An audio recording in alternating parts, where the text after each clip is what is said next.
Start करने से पहले वीडियो को लाइक करो, चैनल सब्सक्राइब करो और बेल आइकन प्रेस करो। इससे नेक्स्ट लेक्चर आपके पास सबसे पहले जाएगा। और शेयर करके अपने फ्रेंड्स को भी हेल्प कीजिए। चलिए फिर अभी इस सेशन को स्टार्ट करते हैं।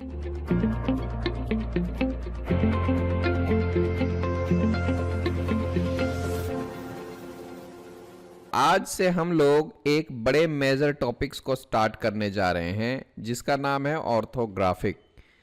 ऑर्थोग्राफिक बेसिकली बताने का मेरा पर्पस ये है कि कई बच्चों का जो होता है वो इमेजिनेशन थोड़ा सा वीक होता है। वो किसी भी 3D ऑब्जेक्ट को देखकर उसके व्यूज़ को इमेजिन नहीं कर सकते, या फिर 2 या 3 व्यू देख के ऑब्जेक्ट को इमेजिन नहीं कर सकते।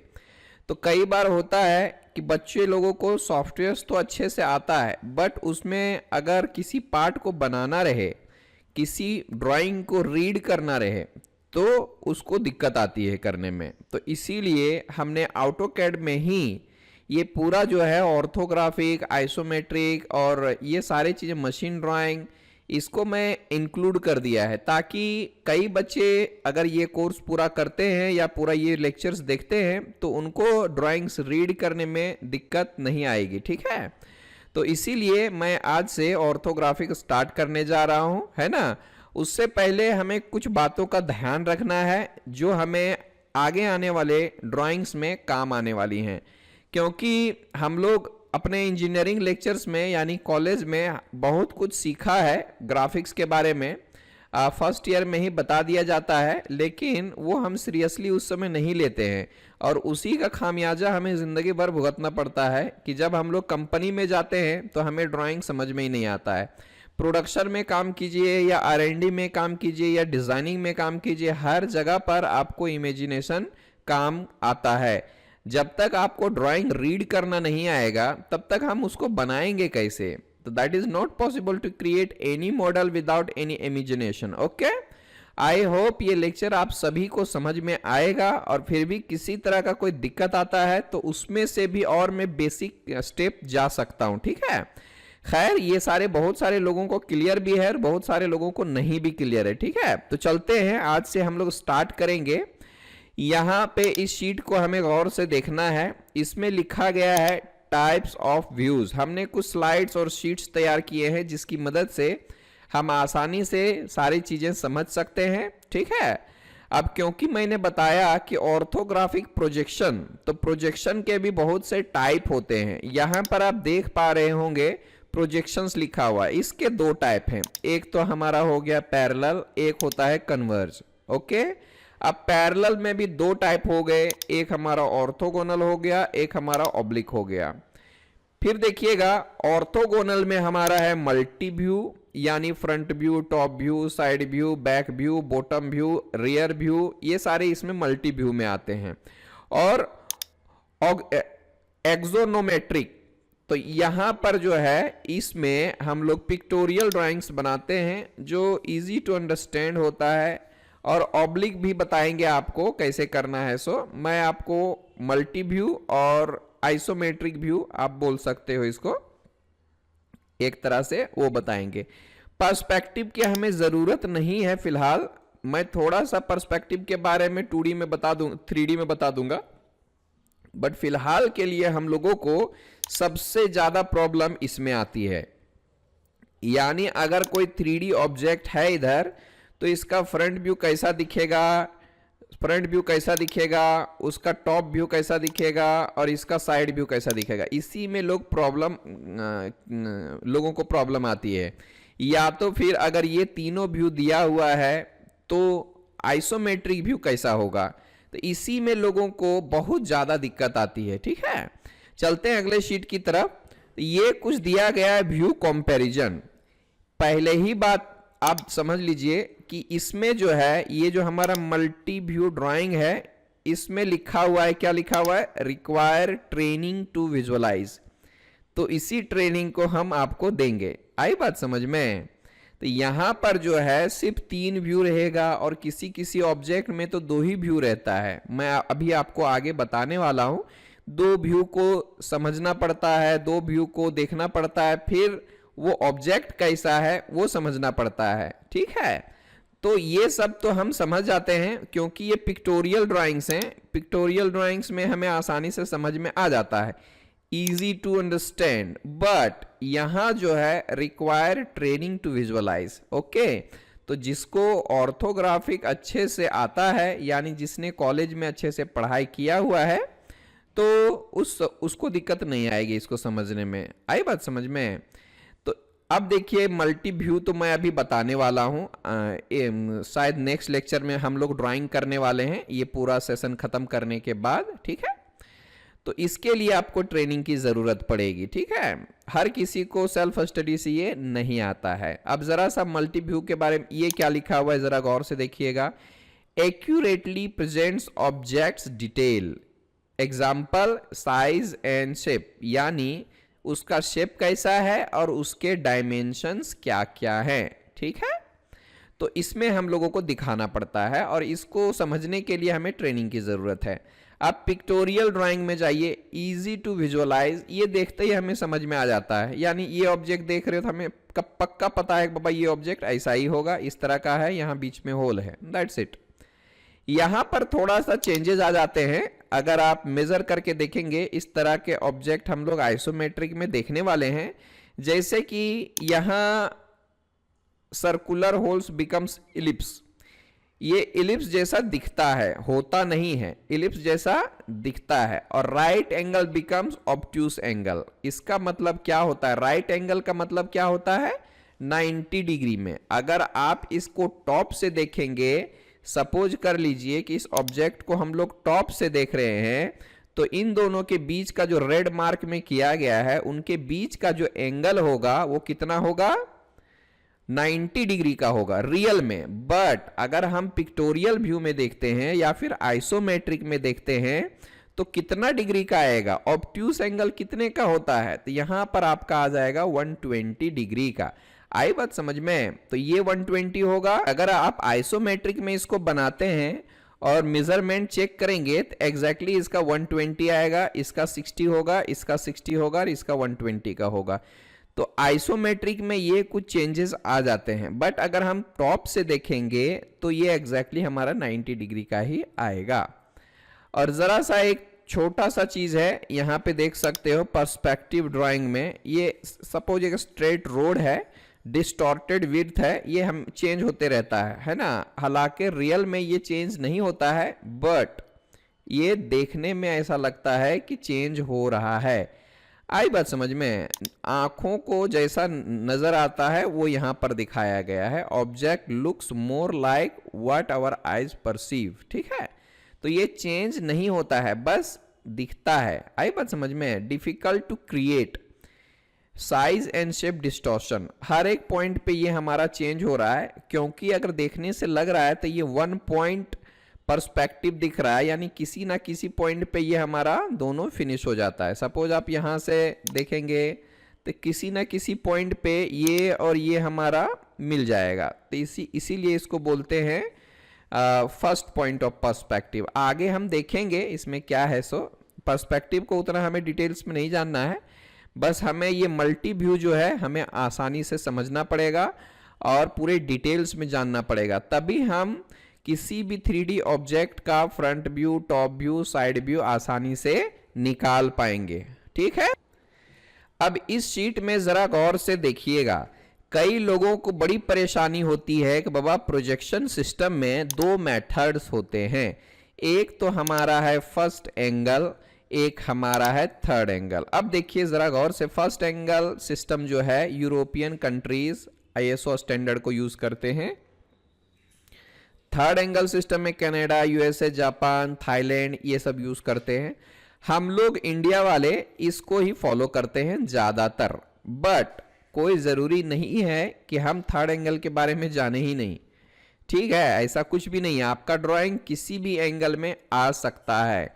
कई बार इंडिया में ऐसे कंपनियां होती हैं जो विदेशी कंपनियों का काम करती हैं, जैसे कि फोर्ड हो गया। इसमें जो ड्राइंग, फोर्ड तो यहाँ की कंपनी नहीं है ना, वो बाहर से आती है, यानी विदेश से आती है। तो वहाँ के जो ड्राइंग्स आएंगे इंडिया में तो वो थर्ड एंगल में होती है। तो इसीलिए हम इंडिया वालों को दोनों ही सिस्टम को जानना ज़रूरी हो जाता है, क्योंकि आप सीखने के बाद, ये सब सीखने के बाद किसी ना किसी कंपनी में काम करने के लिए जाएंगे, उसमें ऐसा आप नहीं बोल सकते कि हमने पढ़ाई किया था सिर्फ फर्स्ट एंगल में, थर्ड एंगल में ड्राइंग मुझे नहीं आता, ऐसा हम लोग नहीं बोल सकते ना। तो हम लोगों को जो तैयारी करनी है वो दोनों की तैयारी करनी है, ठीक है। पता नहीं आपकी जो कंपनी है वो किस कंट्री से प्रोजेक्ट ले रही है और किस कंट्री को एक्सपोर्ट कर रही है बनाने के बाद, तो हम लोगों को तैयारी करनी होगी। हो सकता है आप विदेशी कंपनी में प्लेस कर दिए जाएं, या फिर आपका प्लेसमेंट जो है यूरोपियन कंट्री में हो जाए, या फिर कनाडा, यूएसए, जापान में हो जाए, तो आप क्या करेंगे, ठीक है। तो इसलिए हम लोगों को दोनों की तैयारी करनी। सिंपल सा लैंग्वेज है, सिंपल सा तरीका है। आप यहां पर अगर देखेंगे इसको तो जरा गौर से देखिएगा। प्रोजेक्शन सिस्टम में सपोज कर लो कि ये हमारे कोऑर्डिनेट सिस्टम है, ये हमारा हो गया और ये हमारा हो गया, दिख रहा है, ये हमारा एक्स एक्सिस, ये हमारा वाई एक्सिस, या तो फिर आप नीचे से ले लेंगे तो ज़्यादा बेहतर रहेगा, नो प्रॉब्लम। और यहां से मैं एक सीधा ले लेता हूं। आपको पता ही है ना कि इधर से देखा जा रहा है, इसको इधर से देखा जा रहा है, मैंने पूरा मार्किंग कर दिया है पहले से ही, ताकि आपको ज़्यादा परेशानी ना हो। तो ये जो है हमारा ये वाला, ये हमारा फर्स्ट क्वाड्रेंट, ये हमारा सेकंड क्वाड्रेंट, ये हमारा थर्ड क्वाड्रेंट, ये हमारा फोर्थ क्वाड्रेंट। सबसे पहला चीज, इसको फर्स्ट एंगल प्रोजेक्शन क्यों कहा जाता है, क्योंकि इसमें जो है हमारा ऑब्जेक्ट, या मतलब समझ लीजिएगा फ्रंट व्यू वगैरह दिखाते हैं वो फर्स्ट क्वाड्रेंट में दिखाते हैं, और थर्ड एंगल में क्या होता है कि थर्ड क्वाड्रेंट में दिखाते हैं। ये सिंपल सा मेथड अभी के लिए समझ लीजिए कि यहां पर 4 क्वाड्रेंट है, तो फर्स्ट एंगल में क्या करते हैं हम लोग, यहां से आप देख सकते हो, ये देखिए इसमें आएगा आपका फ्रंट व्यू, और थर्ड एंगल में क्या होगा कि यहां से इसमें आएगा, यानी थर्ड क्वाड्रेंट में आएगा। पहला व्यू जो आएगा यानी फ्रंट व्यू जो आएगा वो हमारा फर्स्ट एंगल में फर्स्ट क्वाड्रेंट में आएगा, और थर्ड एंगल में थर्ड क्वाड्रेंट में आएगा, ठीक है। ये सिंपल सा पहली बात समझ लीजिए। बाद में देखेंगे क्या होता है, ऑब्जेक्ट के हिसाब से भी हमें कुछ डिसीजंस लेने पड़ते हैं, ठीक है। तो ये एक सिंपल सा फर्क है। अब जरा इसमें गौर कीजिएगा कि फर्स्ट एंगल और थर्ड एंगल में सबसे बड़ा यही प्रॉब्लम होता है कि दोनों में क्या है। जरा देखिएगा फर्स्ट एंगल सिस्टम में और यहां पे थर्ड एंगल सिस्टम में दिखाया गया है, चारों तरफ से यहां पर जरा एजेस अच्छे से नहीं दिख रहे हैं। मैं आपको थोड़ा मार्किंग करके बता देता हूं, यहां पर ऐसा कुछ है ना। मैं उतना सही तरीके से नहीं बता पाऊंगा, क्योंकि इस तरह से यहां पर जाने के बाद अगर आप इमेजिन कर पाए तो बड़ी अच्छी बात होगी। ये कुछ इस तरह से है इसका डिजाइन शेप, ठीक है। यहां से ऐसा, फिर यहां से छोटा सा ऐसा, फिर यहां से नीचे गया होगा लेकिन हमें वो दिख नहीं रहा है, ठीक है। तो ये इस तरह से है। एक ये फेस हो गया, Z, कंट्रोल Z कर देता हूं। अगर इसमें समझ में नहीं आ रहा है तो आगे हम बताने वाले हैं, हमें यहां से देख के पता चलना चाहिए। तो जरा सा आप सोच लीजिएगा, किसी ऑब्जेक्ट को आप इस साइड से देख रहे हो, ये हमारा है फ्रंट व्यू, सपोज इस ऑब्जेक्ट का फ्रंट व्यू है, तो ये पिछले वाले प्लेन पे हमारा प्रोजेक्ट होता है। अगर आप इस साइड से देखोगे तो इसका जो प्रोजेक्शन है वो पिछले वाले प्लेन पे आएगा। यानी अगर मैं यहां से इस एक्सिस से इसको इस डायरेक्शन में फोल्ड कर दूं तो इसका जो है व्यू हमारा ये राइट साइड में आने वाला है ना। इस तरह से आप कर सकते हो, इधर जाके ये प्रेजेंट होगा। या तो आप अगर इधर से करते हो तो डॉटेड डॉटेड आ जाएगा, फिर ये सब जो है डॉटेड में आएंगे। तो मैं आपको बताता हूं, डोंट वरी। अगर इसमें क्लियर नहीं हो रहा है तो हम अगले शीट पे चले जाते हैं, इसमें भी नहीं होगा। इसको आप जरा सा गौर से देखिएगा, ये हमारा नीट एंड क्लीन दिख रहा है, गौर कीजिएगा। ये हमारा फर्स्ट एंगल सिस्टम, ये हमारा थर्ड एंगल सिस्टम। जैसा कि मैंने पिछले बार बताया कि फर्स्ट एंगल में क्या होता है, जो हमारा फ्रंट व्यू होता है वो फर्स्ट क्वाड्रेंट में होता है ना, और उसके नीचे हमारा टॉप व्यू और उसके साइड में राइट हैंड साइड व्यू, ठीक है। यानी ये जो व्यू है हमारा वो इसके राइट हैंड साइड व्यू बोला गया है इसको, और ये प्रेजेंट होगा लेफ्ट साइड में, ठीक है। क्योंकि यही इसका नियम है। और अगर आप थर्ड एंगल में जाते हो तो देखिए इसका फ्रंट व्यू जो है वो थर्ड क्वाड्रेंट में डाला गया है और टॉप व्यू इसका ऊपर है और इसका जो राइट हैंड साइड व्यू है वो राइट साइड में ही है, क्योंकि हमारे पास तो 4 ही क्वाड्रेंट है ना, तो हम उससे ज्यादा तो नहीं दिखा सकते। ठीक है, तो उसी में ही हमें खेलना होता है, 4 क्वाड्रेंट में ही। तो ये हमारा थर्ड क्वाड्रेंट में हो गया। तो अब इसके नीचे तो कोई क्वाड्रेंट है नहीं हमारा, तो ये किधर जाएगा? ऊपर की तरफ जाएगा, है ना। इसका जो टॉप व्यू है वो टॉप में जाएगा और इसका जो साइड है वो तो इधर ही आएगा, क्योंकि ये हमारा टप्पा खाली है, यानी फोर्थ क्वाड्रेंट हमारा इसमें खाली है। ठीक है, यही सिंपल सा फॉर्मूला है, इसी को समझ के हमें काम करना है। अब इसमें वही तरीका है, इसमें कौन सा खाली था? हमारा सेकंड क्वाड्रेंट खाली था और इसके नीचे हमारा फोर्थ क्वाड्रेंट खाली था, तो उसी में प्रेजेंट कर देना है। सिंपल है। जिसमें है हमारा फ्रंट व्यू, कौन सा क्वाड्रेंट खाली है? फोर्थ क्वाड्रेंट खाली है, तो ये यहाँ पे फोर्थ क्वाड्रेंट में आएगा। और इसमें कौन सा क्वाड्रेंट खाली है? सेकंड क्वाड्रेंट खाली है, तो इसमें आएगा। That's it. सबसे पहला काम है फ्रंट व्यू में फर्स्ट क्वाड्रेंट में दिखाना, और थर्ड एंगल में क्या है? थर्ड क्वाड्रेंट में दिखाना। जो टप्पा खाली है उसमें वो व्यू दिखा दो। That's it. ठीक, आई होप ये समझ में आया। बढ़ते हैं अगले स्टेप की तरफ। ये है उसका सिंबल, यानी कई लोगों को क्या होता है कि कैसे भी डायमेंशंस ले लेते हैं, इसका कोई स्टैंडर्ड फॉलो नहीं करते हैं, बट उसका भी एक स्टैंडर्ड डायमेंशन होता है। तो ये उसके स्टैंडर्ड डायमेंशंस हैं, और जब भी हम अपने शीट में दिखाते हैं तो हम लोगों को इसके हिसाब से ही काम करना होता है। ठीक है, यानी आपको दिखाना पड़ेगा ना कि आपकी ड्राइंग जो है बनाई गई है किसमें, किस प्रोजेक्शन मेथड में, यानी फर्स्ट एंगल प्रोजेक्शन है या थर्ड एंगल प्रोजेक्शन मेथड है, तो आपको दिखाना पड़ता है। हालांकि कई बार क्या होता है, बिना दिखाए लोगों को समझ में आ जाता है कि ऑब्जेक्ट देखे कि समझ में आ गया बाबा फर्स्ट एंगल प्रोजेक्शन है या थर्ड एंगल प्रोजेक्शन है। तो लेकिन हमारा काम है शीट में दिखा दीजिए, ताकि वो उसी हिसाब से ऑब्जेक्ट को समझ सके, उसी तरह से वो विजुअलाइज कर सके। ठीक है, जरा सा इसको देखिएगा, सिंपल सा है। इसमें पूरा रिलेटिव ओरिएंटेशन ऑफ व्यू दिया गया है। ये तो हमारा है फ्रंट व्यू। अब देखिए ये right hand side view right side में दिया है, left hand side view left side में दिया है, और ये हमारा बॉटम व्यू है। अगर आप इस ऑब्जेक्ट को, यानी यही है वो ऑब्जेक्ट, नीचे से देखेंगे तो ये डॉटेड डॉटेड में आएगा, है ना। तो इस तरह से दिया गया है, हम लोगों को अभी इसमें कंफ्यूज नहीं होना है। ठीक है, अगले ड्राइंग में आपको क्लियर हो जाएगा। जरा गौर से देखिएगा इस छोटे से ऑब्जेक्ट को देखिए, फिर उसमें बाउंडिंग बॉक्स है, इसको बाउंडिंग बॉक्स आप बोल सकते हो। फिर देखिए इसमें लिया गया है, ये हमारा फ्रंट व्यू से देख रहे हैं। सपोज कर लो इधर से मैं इस ऑब्जेक्ट को देख रहा हूं, तो ये देख लो इस साइड में ही आ गया है। ठीक है, इसी तरह से हमें इसी स्टेप से जाना है। ठीक है, उसके बाद टॉप साइड में देख लो, ये हमारे टॉप व्यू आ गए। अगर आप इधर से देखते हो तो ये व्यू नजर आएगा। ठीक है, अगर आप इधर से देखते हो तो ये वाला नजर आएगा, अगर आप ऊपर से देखते हो तो ये नजर आएगा, और अगर मैंने इधर से देखा तो ये वाला नजर आएगा। ठीक है, इट्स वेरी वेरी सिंपल। फिर आप इसको क्या कर सकते हो, सारे प्लेन को अनफोल्ड कर देते हो, तो इस तरह से ये रिप्रेजेंट हो जाता है। ये हमारा जो है पहला वाला फ्रंट व्यू रहेगा, ये हमारा राइट हैंड साइड व्यू रहेगा, ये हमारा लेफ्ट हैंड साइड व्यू रहेगा, ये हमारा रियर व्यू आप इसको बोल सकते हो, ये हमारा टॉप व्यू रहेगा, ये हमारा बॉटम व्यू रहेगा, और इसको आप शीट में ऐसे दिखा सकते हो।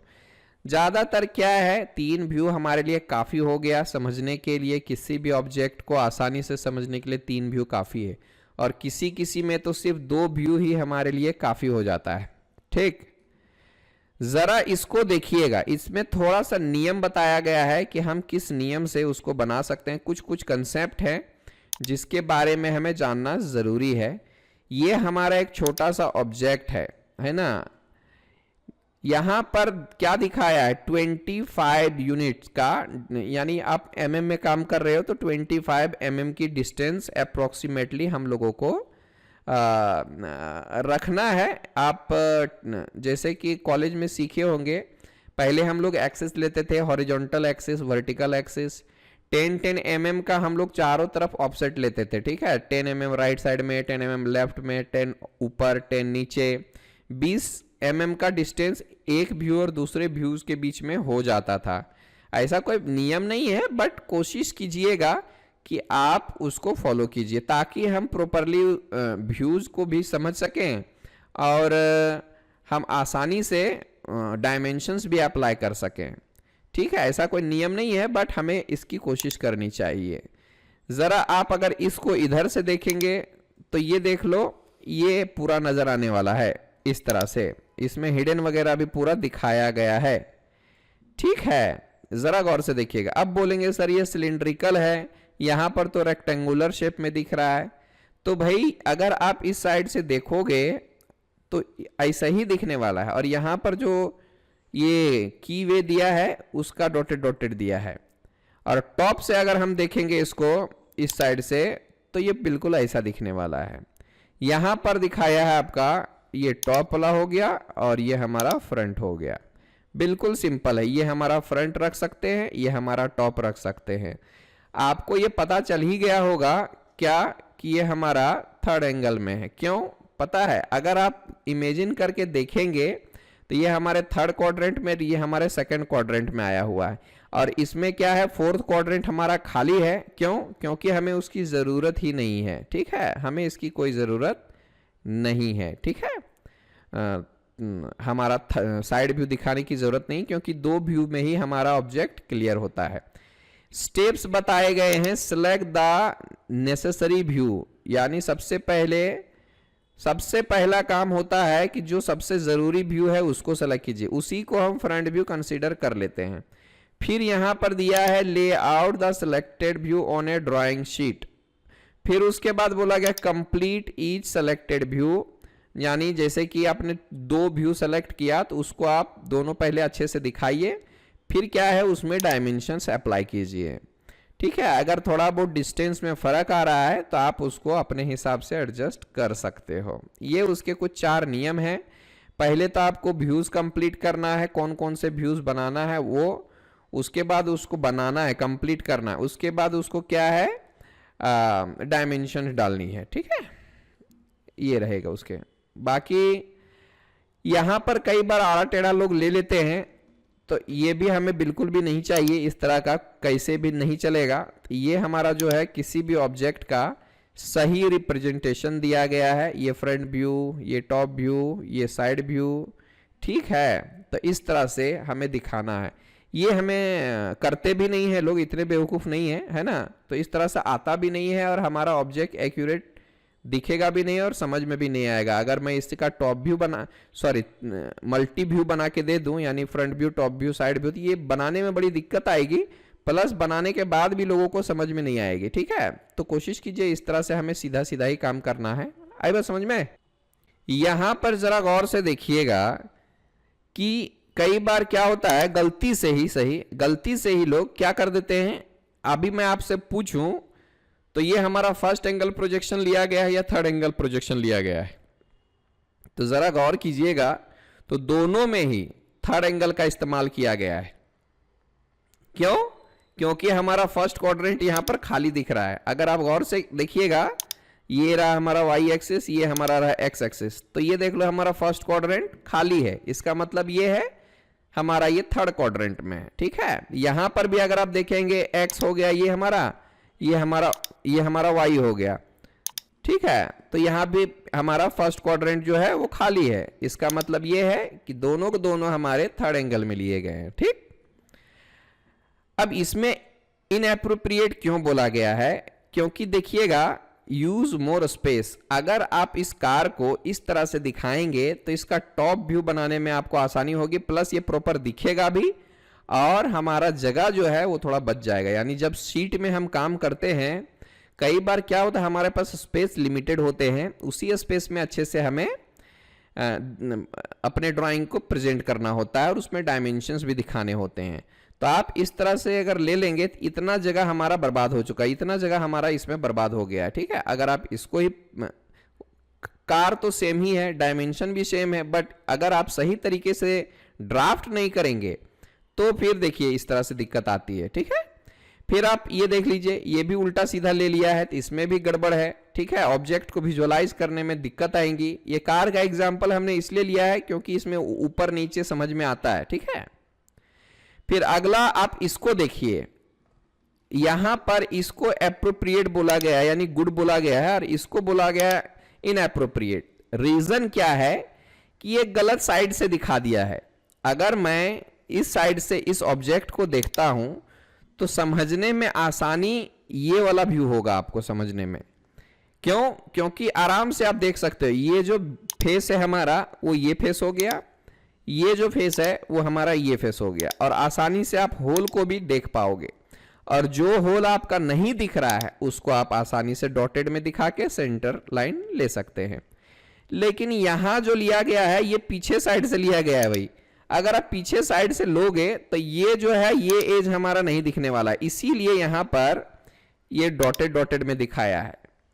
ठीक है, तो समझने में थोड़ी सी मुश्किल आ सकती है, तो इस साइड से दिखाना भी गलत है। ये साइड हमारा परफेक्ट है, आप इस साइड से इस ऑब्जेक्ट को दिखा सकते हैं। यानी मेरा कहने का मतलब ये था कि बेमतलब का मेहनत मत कीजिए, जिसमें आसानी हो वही काम करना है।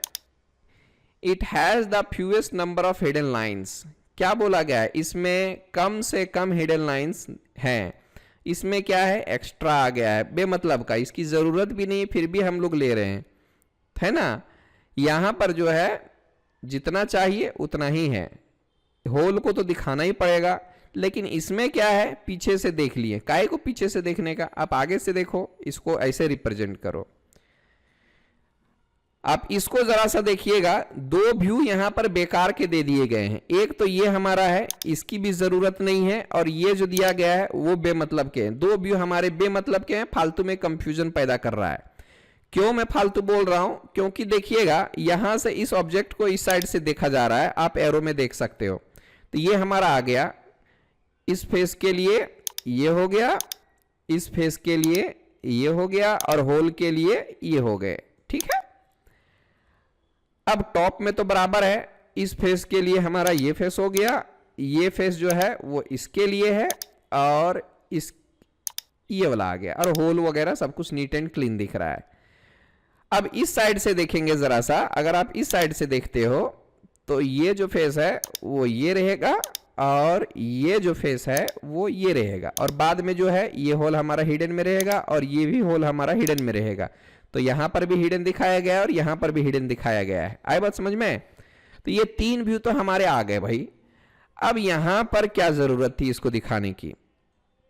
तो गलती नहीं करना है, इसीलिए मैंने यहां पर रखा हुआ पहले से ड्राफ्ट करके कि आप गलती ना करो। तो इसको देखा गया किस साइड से पता है? बॉटम से देखा गया है। तो बॉटम से देखने के बाद तो ये हमें और भी कंफ्यूज कर रहा है। ठीक है, तो इसको आप मत लो, और इसको जो देखा गया है वो देखा गया है इस साइड से, इस व्यू को। तो ये दोनों ही व्यू हमारे लिए बेमतलब के हैं, ऐसा काम हमें नहीं करना। तीन व्यू हमारे लिए काफी है इस ऑब्जेक्ट को दिखाने के लिए। ये देख लो, less number of hidden lines, less number of hidden lines यहां पर देख सकते हो। Choose the view that has the fewest number of hidden lines, कम से कम हिडन लाइन उसमें होना चाहिए, वही व्यू हमें दिखाना है। आई बात समझ में? अगले असाइनमेंट में आप जरा देखिएगा, तो यहां पर क्या किया गया है। ऑब्जेक्ट तो हमारा सेम ही है, बट यहां पर कुछ चीजें जरूरी हैं, जैसे कि मैक्सिमम से मैक्सिमम पोर्शन हमारा एक ही व्यू में कवर हो जाए, वही बेहतर है। Choose the minimum number of views that can represent the major feature of the object. अब जरा गौर कीजिएगा कि मुझे लगता है यहां पर ये दो चीजें दी गई हैं। ये जो डॉटेड लाल लाल कलर में दिख रहा है वो इसके लिए है, यहां पर दिखाया है, और ये होल का है। तो यहां पे आप देख सकते हो कि अगर मैं ये दोनों व्यू बना लूं ना, तो भी ये ऑब्जेक्ट पूरी तरह से क्लियर हो जाएगा। ठीक है, इसका फ्रंट व्यू और इसका टॉप व्यू। हमें साइड व्यू की यहां पर जरूरत भी नहीं होगी, ठीक है। ये नेसेसरी क्यों दिखाया है साइड व्यू से, मुझे तो नहीं लगता कि इस व्यू की अभी जरूरत भी है, सो है ना। क्योंकि अगर इस साइड से हमें क्या पता चल रहा है, अगर आप इस साइड से देखोगे तो सिर्फ हमें इतना पता चल रहा है, ये देख लो, हमें इसका विड्थ, आई एम सॉरी, इसकी बहुत ज्यादा जरूरत है, क्योंकि ये आप कैसे रिप्रेजेंट करोगे, ये जो शेन है ये आप कैसे दिखाओगे, तो इसके लिए मुझे ये व्यू लेना पड़ रहा है, आई एम सॉरी। तो यहां पर दिखाने के लिए ये जो लाल लाल दिख रहा है, लाल मार्किंग में, उसको दिखाने के लिए हमें ये जरूरी है बनाना, क्योंकि इन दोनों व्यू से हमें ये पता नहीं चल रहा है, ठीक है। यहां से तो ठीक है, आप इसको टेपर लोगे या इस तरह से लोगे, ये क्लियर नहीं हो रहा है, तो इसलिए इस व्यू को भी बनाना जरूरी है इस ऑब्जेक्ट के लिए, ठीक है। कोशिश कीजिएगा कि कम से कम व्यूज क्रिएट किए जाएं और ज्यादा से ज्यादा फीचर्स। अब फीचर का मतलब क्या है भाई, ये सारे फीचर्स ही तो हैं, ये हमारा बेस हो गया, ये हमारा होल हो गया, ये होल हो गया, दिस आर ऑल फीचर्स, ठीक है। तो दो व्यू से हमारा ये पोर्शन जो है वो क्लियर नहीं होगा।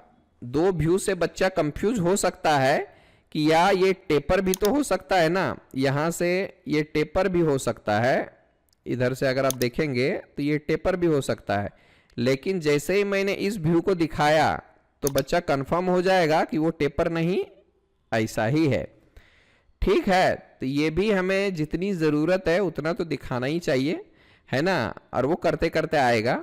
अब एक और चीज दिया गया है, जब हम लोग एडजेसेंट व्यूज क्रिएट करते हैं, कई बार हम लोग इसे भी कर देते हैं। शीट का साइज तो हमारा सेम है तीनों में,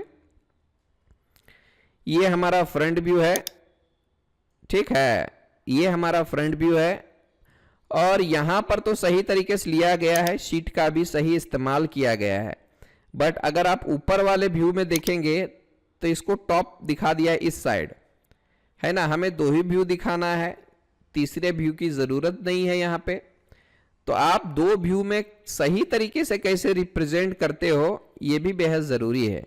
ये भी एक अच्छा तरीका हो सकता है, ये भी अच्छा तरीका हो सकता है, लेकिन मुझे ये सबसे अच्छा लगेगा, ठीक है, क्योंकि डायमेंशन के लिए भी प्रॉपर स्पेस दिए गए हैं, एनफ स्पेस है।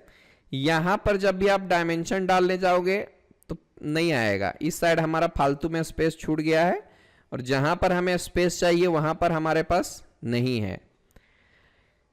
तो इन तीनों चीजों का जो समरी है वो यहां पर आपके सामने है, यहां देख सकते हैं।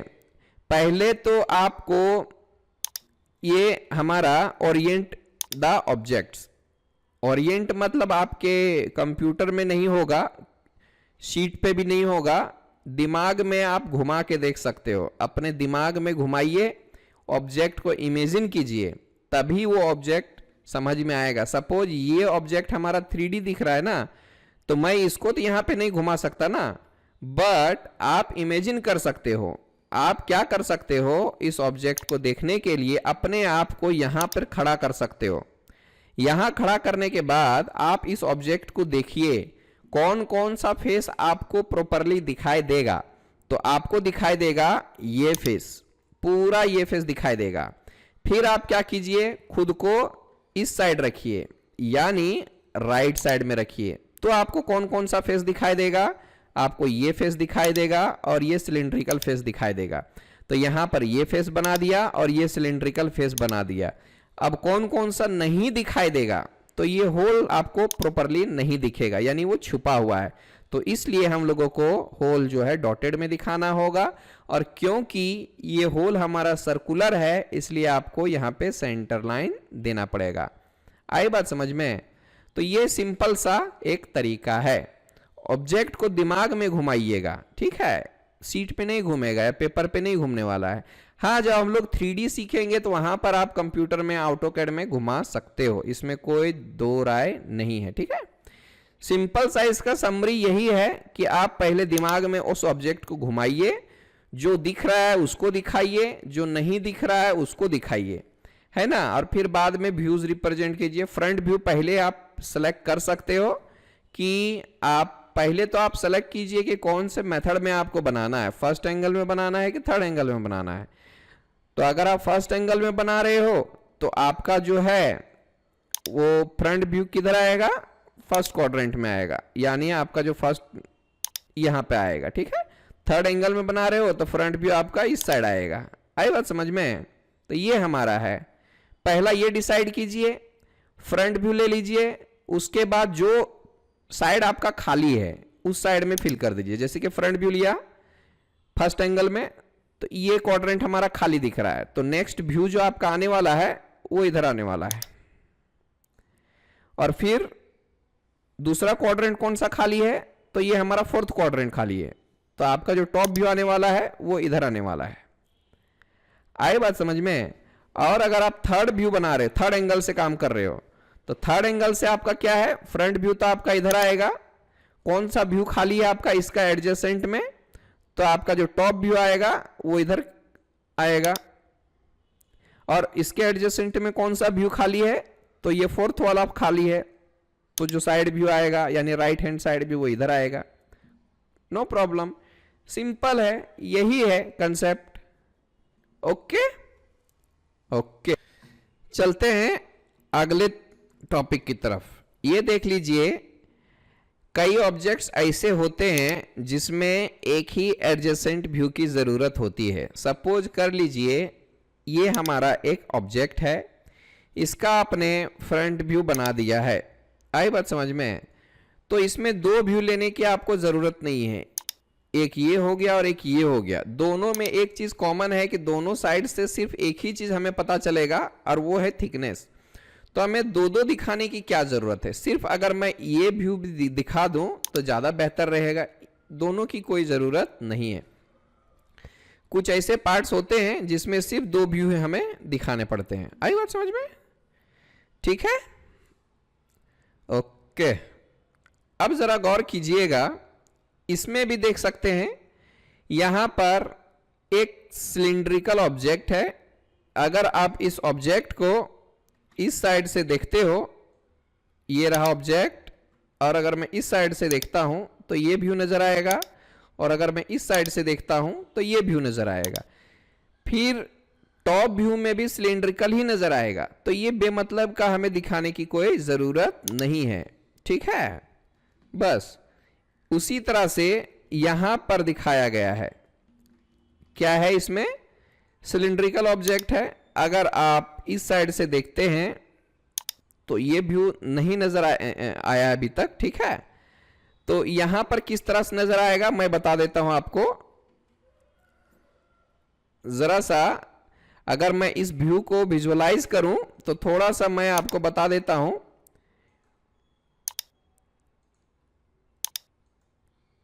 यहां पे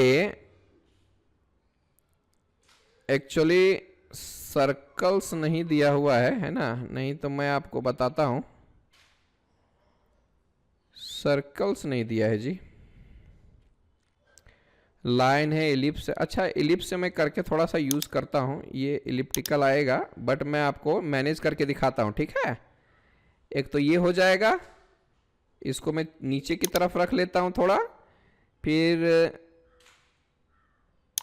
इस तरह से मैं एक्यूरेसी नहीं मेंटेन कर रहा, फिर मैं इसके बराबर में जाता हूं जरा सा। उप्स, ये उल्टा सीधा हो रहा है, मेरी हैंड स्केचिंग उतनी अच्छी नहीं है, सो रहने देते हैं, कोई दिक्कत नहीं है। तो यहां से हम लोग क्या कर सकते हैं, इधर से अगर मैं इस साइड से देखता हूं तो यहां तो एक दिखेगा, कितने सर्कल, 1 2 और ये 3 सर्कल दिखेगा बड़े बड़े। और अगर आप टॉप से देखोगे या साइड से देखोगे, है ना, तो ऐसा नजर आएगा। तो एक ही व्यू हमारे लिए काफी होता है। कई कई पार्ट ऐसे होते हैं जिसमें यहाँ पे डायमीटर दिखा दिए तो भी चलता है ना, साइड, लेंथ, हाइट सब कुछ एक ही में हो जाता है हमारा, ठीक है। इस पार्ट के लिए हमें एक ही व्यू काफी था, या तो ये दिखा दो या तो ये दिखा दो, दोनों में दिखा दीजिए। यहां से इसका लेंथ पता चल जाएगा, इसका यहां से डायमीटर पता चल जाएगा, इसकी जरूरत हमें नहीं है, ठीक है। इसको भी आप जरा सा गौर से देख सकते हो। अगर आप इस पार्ट को देखते हैं यहां से, इस साइड से, तो आपको ये व्यू नजर आएगा पूरा। यहाँ पे जरा गौर कीजिएगा। फिर या तो ये दिखा दो एक, इसकी ज़रूरत नहीं है, जिस साइड आपका स्पेस है उस साइड दिखा दीजिए। मुझे लगता है ये काफ़ी बेहतर रहेगा। यहाँ पर रिपीट हो गया है, ज़्यादा ज़रूरत नहीं है। फिर आप यहाँ पर जाते हो तो इसमें भी 2 ही व्यू की ज़रूरत है हम लोगों को, ठीक है, 2 व्यू। ये देख लो, एक तो हमारा ये फ्रंट व्यू हो जाएगा, ये हमारा टॉप व्यू हो जाएगा। दोनों व्यू से हमारा सब कुछ पता चल जा रहा है, इसकी ज़रूरत हमें नहीं है, ठीक है। आप चाहें तो इसको नहीं भी दिखाएंगे तो भी चलेगा, क्योंकि यहां से हम इसका विड्थ देख सकते हैं, ठीक है। और यहां से इसका फ्रंट साइड से पूरा हो गया, होल वगैरह सब कुछ दिख रहा है। आप ऐसे भी कर सकते हो, इसको भी देख सकते हो। यहां से हमें क्या है, ये और ये व्यू रहेगा, हमारा काम बन जाएगा, बाकी कोई ज़रूरत नहीं है, है ना। यहां से हमें हर चीज़ नज़र आ रही है। क्या नज़र आ रहा है, अगर आप फ्रंट से देखोगे तो ये पूरा दिखेगा, टॉप से देखेंगे तो ये नज़र आएगा। इसकी हमें ज़रूरत नहीं, यहाँ पे कंफ्यूजन हो रहा है, ठीक है। तो आप चाहें तो इसको नहीं भी लेंगे तो भी चलेगा। अब एग्जाम्पल्स आती हैं, एग्जाम्पल को हम कल से शुरुआत करेंगे और डायरेक्ट इतने बड़े पार्ट से हम नहीं लेंगे, हम छोटे से स्टार्ट करेंगे। ये देखिए, फिर मैं कल आपको, यानी इसी लेक्चर को कंटिन्यू करते हुए, है ना, मैं आपको कुछ पार्ट्स बना के दिखाऊंगा ताकि हम लोग आसानी से किसी भी ऑब्जेक्ट को समझ पाएं। और हम लोग कम से कम जितना बोलेंगे 20, 30, 50, जब तक हम लोगों को क्लियर नहीं होता है तब तक हम आपको करके बताएंगे, है ना। तो ये डायरेक्ट हम इतना बड़ा नहीं लेंगे, छोटे से स्टार्ट करेंगे। तो अगले लेक्चर में मैं आपको एग्जाम्पल्स भी करके बताने वाला हूं, ठीक है।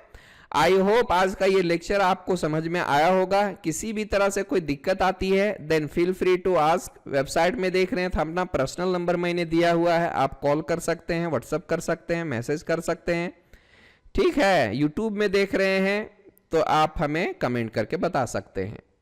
Okay, thank you for this session.